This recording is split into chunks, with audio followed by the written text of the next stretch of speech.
అందరికీ నమస్కారం. ఈ యొక్క వీడియోలో ఒక అరుదైన, శక్తివంతమైన కనీసం 100 రకాల జబ్బుల్ని తగ్గించే ఒక ఔషధం లాంటి మొక్కని మీకైతే పరిచయం చేయబోతున్నాను. ఈ మొక్కని మీరు చూశారు అంటే, అరే ఇది మా ఇంటి చుట్టుపక్కల ఉంటుంది కదా, అలాగే మా పొలం గట్ల పైన ఉంటుంది, ముఖ్యంగా మాగాణి ప్రాంతంలో ఇది ఉంటుంది కదా, దీనిలో ఇన్ని ఔషధోపయోగములు ఉన్నాయా, ఇందులో ఇన్ని రకాల సమస్యలను తగ్గించే మొక్క ఇదేనా అని మీరు ఖచ్చితంగా ఆశ్చర్యపోతారు. ఇందులో ఎలాంటి సందేహం అవసరం లేదు. మరి ఈ మొక్క యొక్క ఉపయోగాలు చాలా ఉన్నాయి. స్త్రీలకు సంబంధించి పర్సనల్ సమస్యలైన తెల్లబట్ట, అలాగే లివర్ పెరుగుదల అరికట్టడం, అలాగే గ్యాస్ట్రిక్ సమస్యలు, అలాగే కడుపులో నులిపురుగుల సమస్యలు, నోట్లో అల్సర్ సమస్యలు, ముఖ్యంగా పూర్వకాలంలో కుక్క కాటుకి ఈ యొక్క ఆకు ద్వారా మంచి వైద్యం అయితే చేసేవాళ్ళు. అంటే ఎన్నో రకాల జబ్బుల్ని తగ్గించే మొక్క ఈ మొక్క అని చెప్పి ఆయుర్వేద గ్రంథాల్లో, మూలికా తంత్రాల్లో, అలాగే జానపద వైద్యంలో కూడా ఈ మొక్క యొక్క ప్రాముఖ్యత అయితే చాలా ఉంది. దీన్ని పారంపర వైద్యంలో కూడా దీన్ని బాగా ఉపయోగిస్తూ ఉంటారు. అలాగే ఈ మొక్కని సంరక్షణ కూడా చేస్తూ ఉంటారు. ఎందువల్లంటే ఈ మొక్క ఎక్కడైతే ఉంటుందో అక్కడ కనీసం 100 రకాల జబ్బులు దరిచేరవు అని చెప్పి కూడా కొన్ని ప్రాంతాల్లో ఉన్న ప్రజల యొక్క నమ్మకం. మరి ఇంత అరుదైన, శక్తివంతమైన ఈ మొక్క ఏంటి, దీని యొక్క ఉపయోగాలు ఏంటి, ఇవన్నీ కూడా ఈ యొక్క వీడియోలో మరి మనమైతే తెలుసుకుందాం. మరి ఇలాంటి వీడియోస్ కోసం మన యొక్క ఛానల్ని ఖచ్చితంగా మీరు సబ్స్క్రైబ్ చేసుకోండి. అవకాశం ఉంటే, మీకు ఇష్టం ఉంటే మీ యొక్క అమూల్యమైన అభిప్రాయాన్ని కూడా కామెంట్లో తెలియపరచండి. దయచేసి వీడియోని చివరి వరకు చూడండి.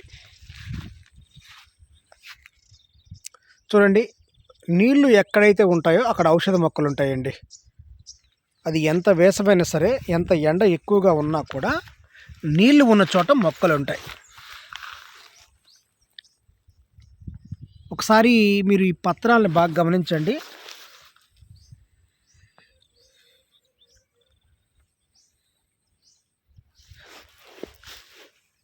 చూస్తున్నారు కదా, ఇది మీ అందరికి తెలిసిందే.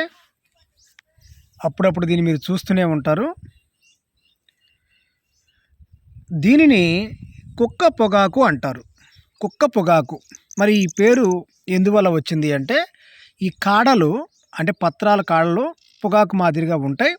అలాగే ఇది కుక్క కాటికి చాలా బ్రహ్మాండంగా పనిచేస్తుంది కాబట్టి దీన్ని కుక్క పొగాకు అంటారు. మరి దీని ద్వారా చాలా రకాల జబ్బులు మనం తగ్గించుకోవచ్చు. అవి ఏంటో ఒక్కసారి వరుస క్రమంలో చూద్దాం.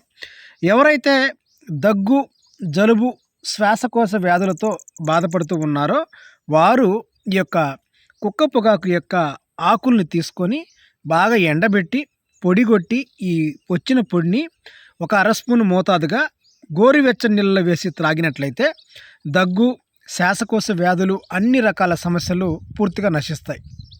అయితే దీన్ని మనం ఎలా గుర్తుపట్టాలంటే, చూడండి, ఈ పత్రాలను తీసుకొని మనం వాసన చూసినట్లయితే మంచి సువాసన లభిస్తుంది కాబట్టి దీన్ని మనం గుర్తుపట్టచ్చు. ఇక దోమలు, ఇంట్లో కనుక దోమలు ఉన్నట్లయితే ఆ దోమలన్నీ కూడా బయటికి వెళ్తాయి. ఇంట్లో చీడపీడలు కూడా బయటికి వెళ్తాయి. ఈ యొక్క ఆకులు, వేపాకులు 2 ఎండబెట్టి వీటిని ఆకులు పొగేసినట్లయితే ఇంట్లో ఉన్న బ్యాక్టీరియా అంతా కూడా, దోమలు అన్నీ కూడా బయటికి వెళ్తాయి. ఇక కోళ్ళ ఫారంలు పెంచుకునే వాళ్ళకి అక్కడ కోళ్ళకి పేలు ఉంటాయి.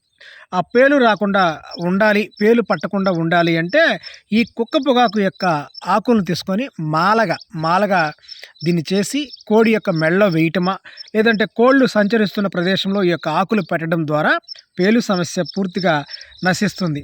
అలాగే మనుషులకి ఎవరైనా సరే తలలో పేలున్నట్లయితే, ముఖ్యంగా స్త్రీలు, వారి యొక్క జుట్టు ఎక్కువగా ఉంటుంది కాబట్టి వారి యొక్క తలలో కనుక విపరీతంగా పేలున్నట్లయితే దీని యొక్క ఆకులను తీసుకొని రోట్లో వేసి బాగా దంచి గుజ్జు చేసుకోవాలి. ఈ గుజ్జులో కొంచెం పసుపు, నిమ్మరసం కలిపి దీన్ని తల కుదుళ్ళ వరకు పట్టించి తర్వాత తల స్నానం చేస్తూ ఉన్నట్లయితే తలలో పేలు ఏమైతే ఉన్నాయో ఆ పేలన్నీ నశిస్తాయి. ఇది స్త్రీ పురుషులు ఇద్దరు కూడా వర్తిస్తుంది.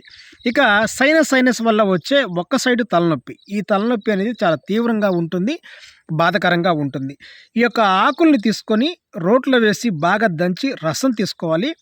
ఈ రసాన్ని కొంచెం ముక్కులో, అంటే ఎడమ సైడు తలనొప్పి ఉంటే కుడి ముక్కులో, కుడి సైడ్ తలనొప్పి ఉంటే ఎడమ ముక్కులో, అంటే ముక్కు యొక్క రంధ్రంలో 2 లేదా 3 చుక్కలు ఈ యొక్క రసం వేసి దీన్ని చిన్నగా పీలుస్తూ ఉండాలి. ఇలా చేయడం ద్వారా సైనస్ తగ్గడమే కాకుండా దానివల్ల వచ్చే తలనొప్పి ఏదైతే ఉందో ఆ తలనొప్పి కూడా పూర్తిగా తగ్గుతుంది. ఇక శరీరం పైన వాపులు ఉన్నట్లయితే, కమిలిన దెబ్బలు లేదంటే వాపులు ఉన్నట్లయితే ఈ యొక్క కుక్క పొగాకు యొక్క ఆకుల్ని వేడి చేసి వీటిని కండరాల పైన, వాపుల పైన, కమిలిన దెబ్బల పైన వేసి కడుతూ ఉన్నట్లయితే ఆ దెబ్బలు కూడా, వాపులు కూడా, ఆ కమిలిన దెబ్బలు త్వరగా నయమవుతాయి. ఇక పుండ్లు కొంతమందికి ఎక్కువగా ఉంటాయి. అవి క్రమంగా పెరుగుతూ ఉంటాయి. అలాగే విస్తరిస్తూ ఉంటాయి చర్మం పైన, దేహం పైన కూడా. అలాగే కొన్ని పుండ్లు దుర్గంధం, అంటే నీరు గారుతూ దుర్గంధం వస్తూ ఉంటుంది. కొన్ని పుండ్లు పురుగులు కూడా పడుతూ ఉంటాయి.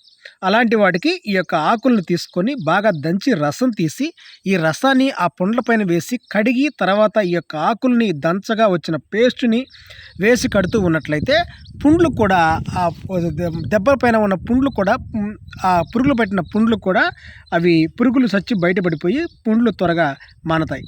ఇక మొలలు సంబంధించి సమస్యతో ఎవరైనా బాధపడుతున్నట్లయితే ఈ యొక్క ఆకుల్ని తీసుకొని ముద్దగా నూరి ఫైల్స్ పైన, అంటే మొలల పైన వేసి కడుతూ ఉన్నట్లయితే మొలలు తగ్గుతాయి.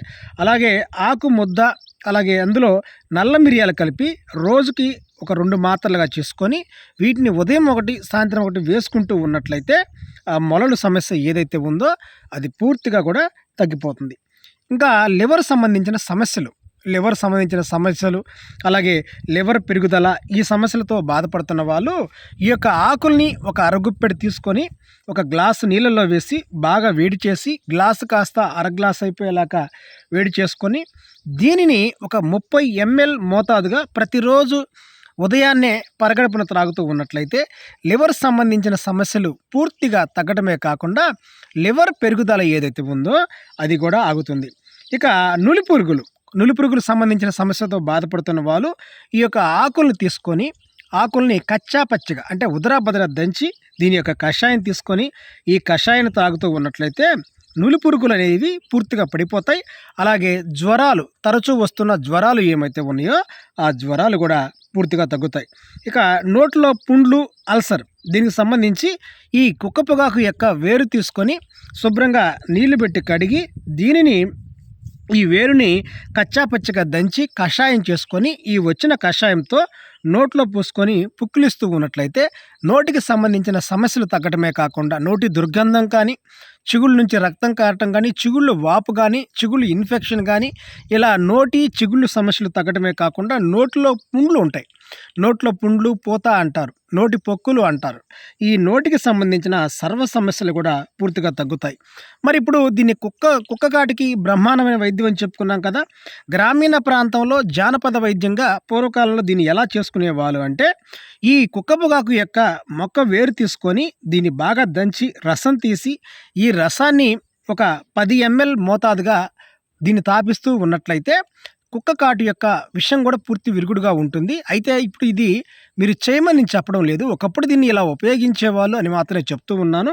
మీరు దీన్ని ప్రాథమిక చికిత్సగా లేదంటే ప్రథమ చికిత్సగా ఈ యొక్క వైద్యాన్ని మీరు చేసుకొని తర్వాత నిపుణులైన వైద్యుల్ని మీరు కలవచ్చు. ఇక ఇది తెల్లబట్టకు కూడా, స్త్రీలలో వచ్చే తెల్లబట్టకు కూడా ఇది చాలా బాగా పనిచేస్తుందండి. ఈ యొక్క వేరు తీసుకొని ఈ కుక్క పొగాకు అనబడే దీని యొక్క వేరుని తీసుకొని శుభ్రంగా నీళ్లు పెట్టి కడిగి దీన్ని రోట్లో వేసి బాగా దంచాలి. మరి రసం అనగానే కొంతమంది మిక్సీల్లో వేస్తుంటారండి, అలా ఎప్పుడు కూడా వేయకూడదు. మిక్సీల్లో ఉన్న వేడికి వీటిలో ఉన్న ఔషధోపయోగములు, అలాగే ఈ క్రియలు అంటారు, ఈ క్రియలు, రసంలో ఉన్న శక్తి ఏదైతే అదంతా హరించుకుపోయే అవకాశం ఉంది. కాబట్టి రోట్లో వేసి మాత్రమే మీరు ఖచ్చితంగా దంచితేనే మీకు ప్రతిఫలం ఉంటుంది. దీన్ని రోట్లో వేసి బాగా దంచి ఈ రసం తీసుకొని ఇది 40 ml మోతాదుగా ఈ రసం కానీ లేదంటే దీని యొక్క కషాయం కానీ ప్రతిరోజు స్త్రీలు త్రాగుతూ ఉన్నట్లయితే స్త్రీలలో ఉన్న తెల్లబట్ట సమస్య ఏదైతే ఉందో, స్త్రీలని ఎంతో కాలంగా ఇబ్బంది పెట్టే ఈ యొక్క రోగం పూర్తిగా మాయమవుతుంది. ఇది వాస్తవం, యథార్థం. దీన్ని తెలుగులో కుక్క పొగాకు అంటారు, దీన్ని సంస్కృతంలో కుకుందర అంటారు. కుకుందర అంటే కుక్క కాటికి ఇది ఒక మంచి వైద్యం అని చెప్పి మన యొక్క ఆయుర్వేద గ్రంథాల్లో, మూలిక వైద్యంలో, అలాగే జానపద వైద్యంలో, ఆకుపసర్ల వైద్యంలో కూడా దీని యొక్క ప్రస్తావన అయితే ఉంది. మరి ఈ చెట్టు గనక మీ ఇంటి చుట్టుపక్కల అందుబాటులో ఉన్నట్లయితే, లేదా ఈ చెట్టుని మీరు ఎప్పుడైనా చూసినట్లయితే, దయచేసి ఈ యొక్క వీడియో కింద మీరైతే కామెంట్ అయితే రాయండి. మీరు పెట్టే కామెంట్ చాలా మందికి ఉపయోగపడుతుంది.